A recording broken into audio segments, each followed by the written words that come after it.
the land of the free. What if I told you that the United States wants to throw people in jail and not even tell them why?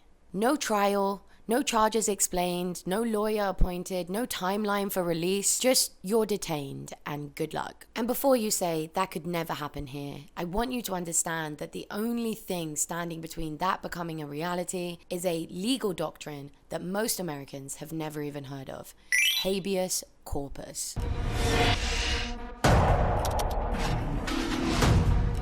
Now, habeas corpus sounds like something I'd mutter under my breath at a Harry Potter convention, but the concept is actually pretty simple. If the government arrests you, you have the right to go to a judge and have the government explain why. That's it. That's the whole thing. The government has to show you why it's imprisoning you. If they arrested the wrong person, habeas corpus. If you've served your sentence already and they're keeping you imprisoned, habeas corpus. If prosecutors withheld evidence or there was some kind of foul play during your trial, habeas corpus. It's the legal equivalent of saying, but do you actually have the right to imprison me?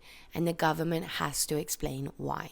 Without it, the government can lock you up and you have no mechanism with which to challenge that. I spoke to Neama Rahmani, former federal prosecutor and president of West Coast Trial Lawyers. Here in the United States, when the founding fathers put pen to paper, they wanted to make sure that the executive was not too powerful. And by creating judicial review in the writ of habeas corpus, it allows someone who has been detained, who has been arrested, to always petition the courts for their release.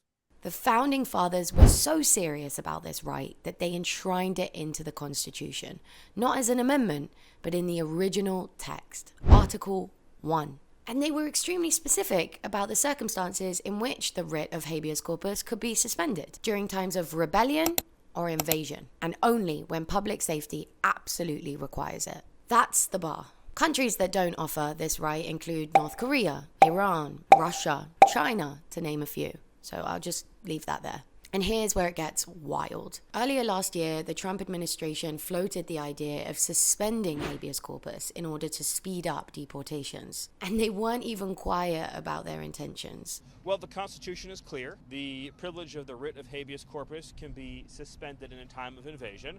So I would say that's an option we're actively looking at. Look, a lot of it depends on whether the courts do the right thing or not. Their argument goes something like this. There's a border crisis. That crisis constitutes an invasion.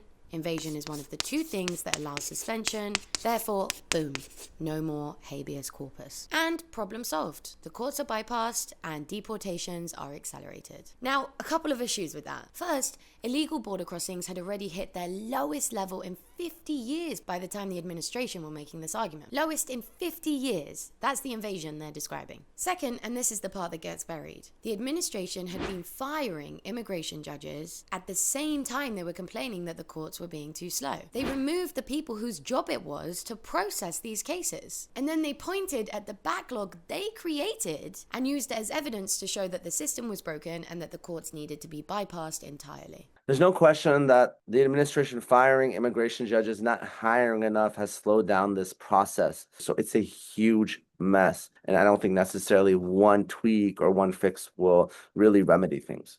Internal memos later leaked showing the White House had been seriously considering suspension and that some of their own lawyers had privately warned them that the proposal was incredibly dangerous. And this isn't hypothetical anymore. In fact, there's a case going through the Supreme Court right now called Blanche v. Law, which is directly testing these limits in an immigration context. And let's make this concrete. Let's say this happens tomorrow. You get detained, maybe there's some kind of mix-up, maybe someone with your name was on a list somewhere, or maybe you were just in the wrong place at the wrong time. I've covered a ton of wrongful conviction cases on my channel. This happens all the time. Under normal circumstances, your lawyer files a habeas corpus petition, and the government has to answer for itself. But with habeas corpus suspended, that mechanism is gone. Without habeas corpus, the government can trample upon constitutional rights with no meaningful judicial review whatsoever.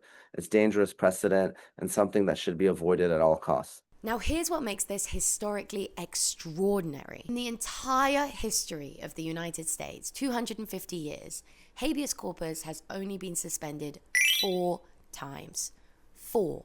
The most famous was Lincoln during the Civil War when Confederate forces were literally marching towards Washington. The second was Pearl Harbor when the US had just been attacked on its own soil and declared martial law in Hawaii. These were not slow news cycles, these were existential threats to the United States. And even then, even in those circumstances, those suspensions were highly controversial, legally challenged, and later seen as some of the darkest moments in American legal history. Because here's what followed Pearl Harbor. More than 120,000 Japanese Americans were forcibly removed from their homes and incarcerated, many without meaningful judicial review. Most had never done anything wrong. They were American citizens, and the government didn't have to explain itself because the mechanism that forces it to do so no longer existed. Most Americans, and this Brit, now look back at that time as one of the biggest injustices in American history. And there's another creeping danger that deserves way more attention. The idea that weakening habeas corpus protections in immigration courts could spread elsewhere in our society. There's no question that suspending habeas corpus in the immigration context may have ripple effects in the criminal cases as well. It is an important avenue for people who are actually innocent, who have suffered some constitutional violation, to be able to petition for relief and potentially get out.